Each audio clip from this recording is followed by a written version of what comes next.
जालना जिल्ह्यातील चौखेडा खुर्द येथील घटनेतील दोषीवर कारवाई करा असे डॉक्टर कल्याण काळे यांनी घटनास्थळी भेट देऊन SP बन्सल यांची शिष्टमंडळासह भेट घेतली।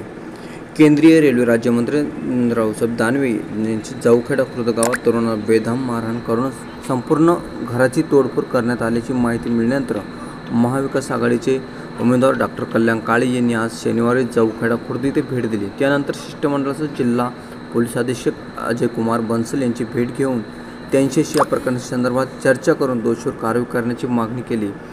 जालना जिल्ह्यातील भोकरदन तालुक्यातील चौखेडा खुर्द या गावात कुंभार समाजातील कुटुंबावर रात्री 12 ते 1 वाजेदरम्यान काही अज्ञात संघटनांनी हल्ला करून संपूर्ण घराची तोडफोड केल्याची धक्कादायक घटना घडली। या अगोदरही सुद्धा घडल्याची असल्याचे कुटुंबाचे म्हणणे आहे। दानवे समर्थक कार्यकर्त्यांनी सदर हल्ला आणि मारहाण केल्याचा असल्याचा आरोप दोन भावंडांनी समाज माध्यमावर व्हायरल केलेल्या व्हिडिओद्वारे केला होता। या समाधान संत्रे आणि व्हिडिओमध्ये असलेल्या युवकांचे नाव आहे। रस्त्याला लागत असलेल्या जमिनीचा वाद असल्याने आपण कायद्यानुसार रस्त्याची जमीन सोडून दिलेली आहे। तसंच सार्वजनिक बांधकाम विभागाच्या अधिकाऱ्यांनी पंचनामा सुद्धा केलेला असताना बळजबरी आपले घर हडपण्याच्या दृष्टीने हल्लेखोरांनी मारहाण करून घर पाडून नेत समजून असल्याचा आरोप संबंधितांनी केला आहे। चौखेडा येथील पीडित समाधान संत्रे तुकाराम संत्रे यांनी सोशल मीडियावर व्हिडिओ व्हायरल करून आपल्याला न्याय द्यावा अशी विनंती यांनी केली आहे। या संबंधित महाविकास आघाडीचे उमेदवार डॉक्टर कल्याण काळे यांनी भेट देऊन संबंधित कुटुंबाची माहिती घेतली व याची तक्रार आपण राज्यपालांनाही देऊ असे यावेळी म्हटले आहे।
आम्ही भाऊ आहे, एक आई आहे आणि आमच्या 2 बहिणी आहे। सर आमच्या जीवाला खूप मोठ्या प्रमाणावर धोका आहे सर।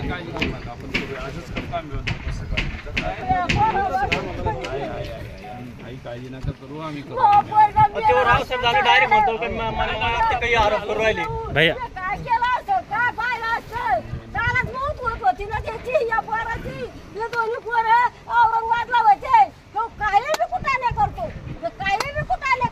आणि 9-10 वाजून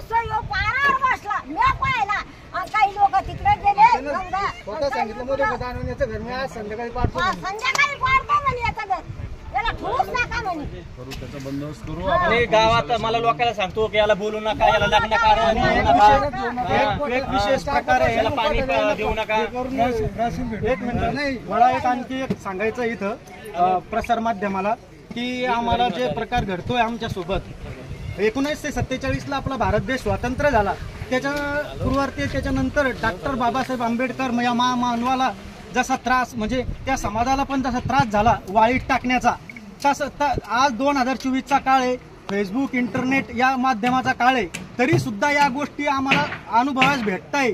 याच्यासारखं दुर्भाग्य मला कुठंच वाटत नाही.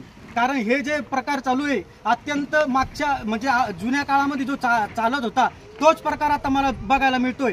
परंतु डॉक्टर बाबासाहेब आंबेडकर सारखा महामानव त्या काळामध्ये सुद्धा स्वतःचा त्यांनी जो जोश आणि ते जे विचारश्रेणी जगाला दाखवून दिली आणि स्वतः आपल्या विचारधारेनं जग जिंकलं, त्याच पद्धतीनं मी सुद्धा 2024च्या काळामध्ये कुठल्याही प्रकारची माघार घेणार नाही. आणि मी माझ्या कुटुंबाला जोपर्यंत मी सोबत आहे तोपर्यंत मी त्यांना निर्धारपणे चांगल्या पद्धतीने व्यवस्थित जीवन जगायला भाग पडेल आणि व्यवस्थित जीवन जगेल.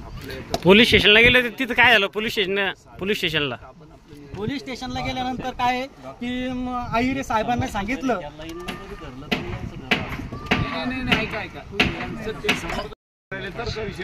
गरीब माणसं पोट पाण्यासाठी इथं काम करताय, काम धंदा करून पोट भरताय. आमची कुठल्याही प्रकारची राजकीय पार्श्वभूमी नाही. आमचा धंदा आहे, आम्ही आमचा धंदा करतो. आम्हाला जेव्हा हे कळलं नाही एवढा अत्याचार अन्याय झाला तर मी चंद्रकांत राणेंना म्हटलं आणि बबलूला की आपण दोन भेटून येऊ आणि लगेच एसपीकडे जाऊ आणि हा होणारा अत्याचार अन्याय उद्याच्या उद्या कसा थांबला पाहिजे. म्हणजे सर मेंटली माझ्या आईचं वय किती सर, बावळणी करते सर रातची ती काही बोलते. माझे वडील एक्सपायर झाले. आता या जागे गुंडशाही हुकुमशाही जर पोलीस प्रशासन खपून घेत असेल तर सर्वसामान्य माणसाला कसा न्याय मिळेल हा पहिला प्रश्न माझ्यासमोर आहे.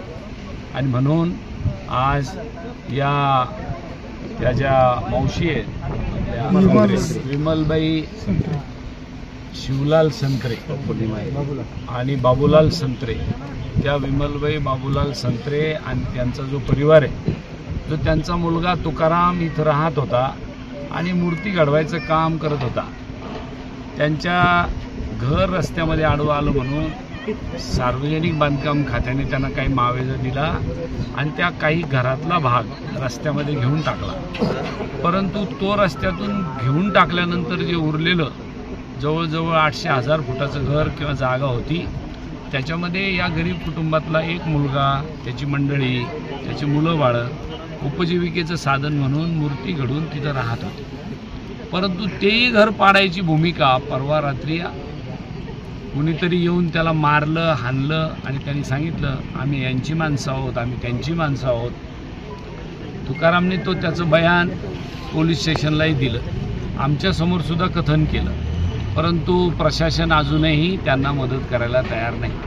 आतापर्यंत जर अशा पद्धतीने एखाद्याचं घर पाडलं असेल तर तहसीलदारांनी तात्काळ त्याची राहायची व्यवस्था करायला पाहिजे होती. डिझास्टर मॅनेजमेंटमध्ये तहसीलदाराला ते अधिकार आहे, तिथं त्यांना तात्पुरता निवारा उपलब्ध करून द्यायला पाहिजे होता. आणि त्याचबरोबर त्यांची पुढच्या भविष्यातल्या महिना 2 महिने 3 महिन्याची जेवणा खावण्याची व्यवस्था राशन पाण्याच्या माध्यमातून करायला पाहिजे होती. अद्याप ती सरकारने केली नाही. काय कारण असेल? सरकारवर असा कोणाचा दाब आहे म्हणून या पद्धतीने कुंभार समाजावर अत्याचार आणि अन्याय केला जातो, याचा छडा लावण्याचं काम खऱ्या अर्थाने पोलीस प्रशासन, महसूल खातं यांनी आतापर्यंत करायला पाहिजे होतं. पण दुर्दैव आमचं की या परमपूज्य डॉक्टर बाबासाहेब आंबेडकरांनी जे संविधान लिहिलं, माणसाला जगण्याचा अधिकार दिला, त्या अधिकाराची पायमल्ली करायचं काम आपल्या जिल्ह्यातलं प्रशासन करतं की काय, अशी कुठेतरी आता सर्वसामान्य माणसाच्या मनामध्ये शंका निर्माण व्हायला लागलेली आहे. आम्ही यानंतर निश्चितपणाने आम्ही व्यक्तिगत खाजगीरित्या तर त्यांना प्रचंड मदत करूच, इथं आलेले सगळी माणसं आमच्या खिशातले सुद्धा, परंतु पोलीस प्रशासनाने सुद्धा याच्यावर कोणाला तरी जरब बसवण्याची गरज आहे आणि या कुटुंबाला मदत करायची गरज आहे. मग ते घरकुलाच्या माध्यमातून असेल किंबहुना त्याचं जे नुकसान झालं त्या नुकसान भरपाईच्या माध्यमातून असेल, या सगळ्या बाबीची मदत आणि त्याचबरोबर आरोपीला तात्काळ अटक करून त्याला शासन झालं पाहिजे या पद्धतीची भूमिका रास्त अपेक्षा कुठल्याही आरोपी फिर्यादीची असणार आहे. आणि दुर्दैवानं इथं जर ते घडत नसेल तर याचा अर्थ असा होतोय की इथं कुठंतरी हुकुमशाही येते की काय, अशा पद्धतीचं काम या भोकरदन तालुक्यामध्ये होत असेल तर ते योग्य नाही.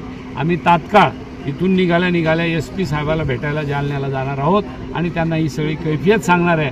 आणि जर याच्यानंतरही फरक नाही पडला तर मग मला राज्यपालाकडे जावं लागेल, जर अशा पद्धतीने हे काम करणार असेल तर. म्हणून या ठिकाणी आम्ही या घटनेचा परत एकदा निषेध करतो आणि प्रशासनाला जर जागं झालं नाही तर मोठं आंदोलन या जिल्ह्यामध्ये उभं करायचं काम करतो. त्याच्यासाठी मला पोलीस संरक्षणाची अत्यंत गरज मी आहे, आत्ताच कारण आपल्याला- माझ्या कुटुंबाला कधी पण जीव घेणं हल्ला होऊ मी शकतो. आत्ताच तुमच्या समोर पोलिसाला यांना सांगितलं की मी SP कडे चाललो. आतापर्यंत त्यांना तात्पुरता निवारा आणि पोलीस संरक्षण निश्चितपणाने मिळायला पाहिजे होतं, ते अद्याप दिलेलं नाही. त्याच्यासाठीच आम्ही SP साहेबांकडे चाललो आणि ते तात्काळ आपल्याला मिळून देऊ. साहेब, पोलिसांनी अद्याप FIR नाही फाडलेली याच्यामध्ये. मला असं कळलं की FIR फाडून घेतलेली आहे, परंतु यांच्या म्हणण्याप्रमाणे यांनी सांगितलेल्या आरोपीची नावं अद्याप त्याच्यात समाविष्ट केलेले नाही. FIR दाखल झालेली आहे, परंतु ते ऑनलाईन दिसत नाही, त्यांनी ते ऑनलाईन डिलीट मारलेली आहे. मी एकदा पोलीस SP ला कारण कुठली भेटल्यानंतर FIR ऑनलाईन दिसते. या पोलीसला भेटल्यानंतर निश्चितपणाने याच्यावर आपण कारवाई करण्याचं सांगू. बऱ्याचदा अशी एक तक्रार पोलीस डिपार्टमेंटला घेतली जाते, पहिल्यांदा ती तक्रारीच्या स्वरूपात घेतात आणि नंतर त्याच्यावर फाडतात. नेमकं झालंय याच्यावर खऱ्या अर्थाने याला काही वेळ वाया घालायची गरज, तात्काळ कोणी कंप्लेंट